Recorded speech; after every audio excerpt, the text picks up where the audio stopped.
What's going on, guys, and welcome back to the Edison Club. There was a PlayStation 5 event this past weekend at Easy Gaming in Greensboro, North Carolina, and you've probably already seen the third place finishing Six Samurai list. I wanted to go ahead and get that list out ASAP for you guys because I knew it would be very popular. Today, I'm bringing you all 8 of the top 8 finishing deck lists. We're going to go ahead and start right here with the 8th place TYP336, aka Taipane Hybrid Blackwings. Before we jump into the deck, guys, as always, please make sure that you like, share, comment, and subscribe. It just motivates me to keep going, getting better at the game, as well as content creation, and it just means a lot when you guys hit that button. So, without further ado, Hybrid Blackwings. There's not a lot to be said about the main deck. It's very standard.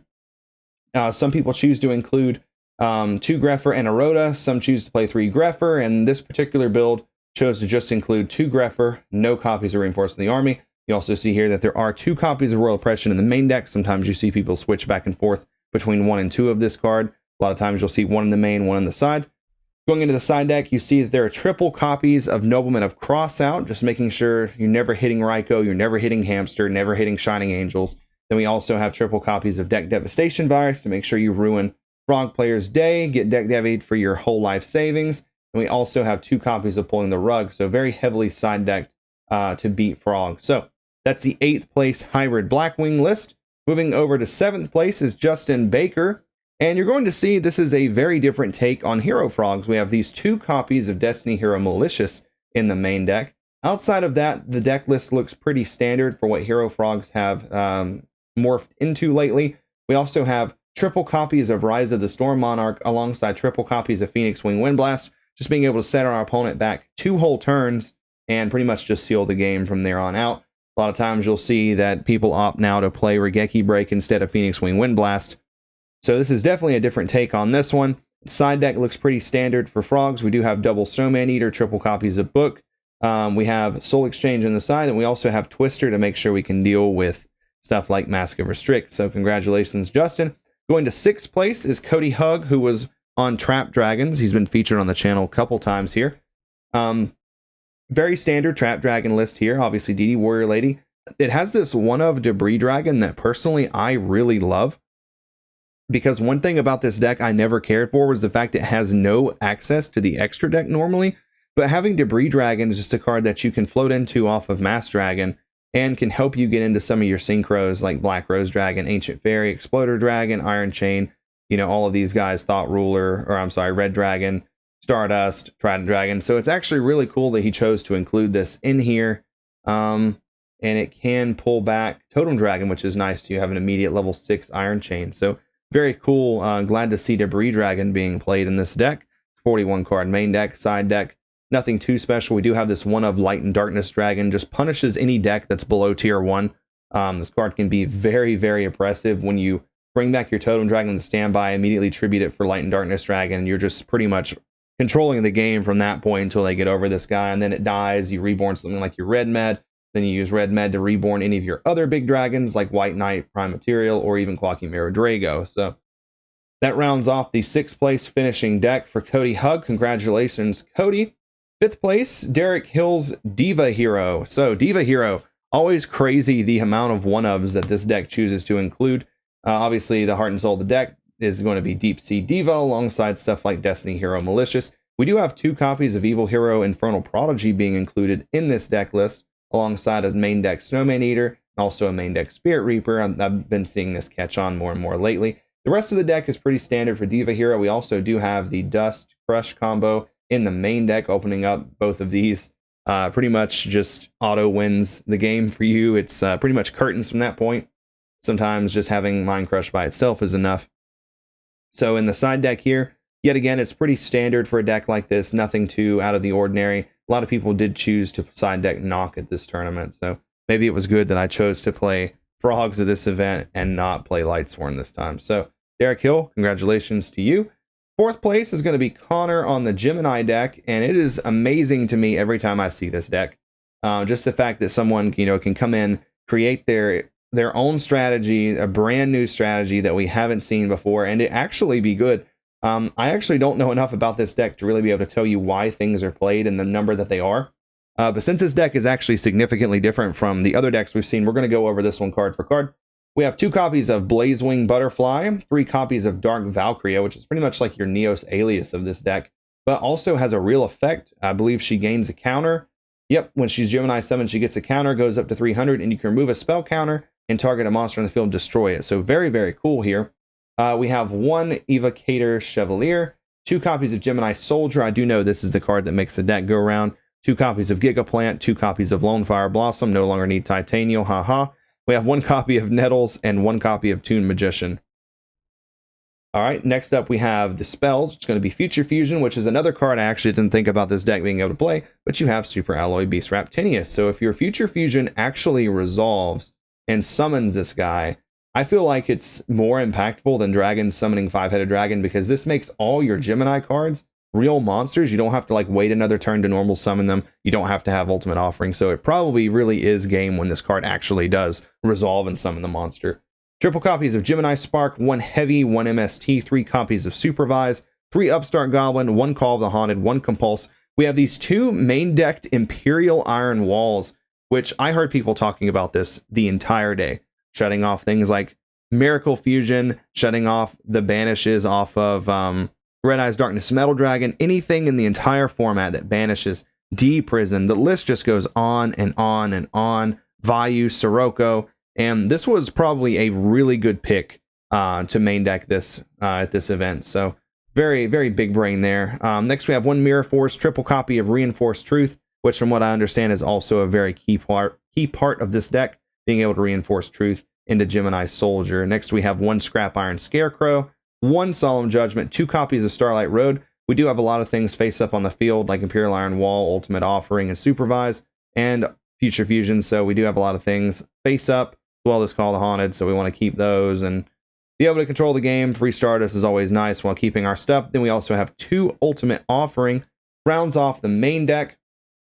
Going into the side deck, we have 2 Cyber Dragons, 2 Fossil Dinos, 1 Grand Mole, 1 Titanial. It's interesting to see this in the sideboard. I'm actually curious as to what he sides this in against. 1 Probestion, 1 Dust Tornado, the 3rd Imperial Iron Wall, 2 Light Mirror, 2 Pulling the Rug, 1 Shadow Mirror. I've seen several of these lists include Shadow Mirror. It's really cool to see this card picking up in popularity. We also have 1 Trap Stun. So going into the extra deck, 1 Fortress Dragon, 1 Super Alloy Beast Raptinius, or Raptinus. If you're not familiar with this card, he says that all Gemini monsters on the field are treated as effect monsters and gain their effects. A lot of people talk about Super Poly as being an effective side deck strategy against this deck. And while I do feel like that probably is true, but I do feel like you need to win that turn, because I do feel like if you summon this guy, it's just going to help them, because once again, it makes all their monsters into real monsters at that point.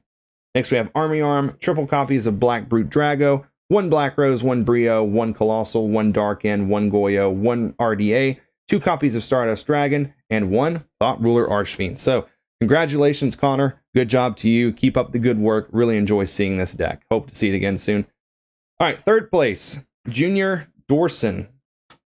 You will notice that I featured this on the channel the other day, and yeah, guys, 6 Samurai took 3rd place at this event, and I've already went over this list a little more in detail. If you want to check out that video, it would be the video posted right before this one, and not a lot to say here.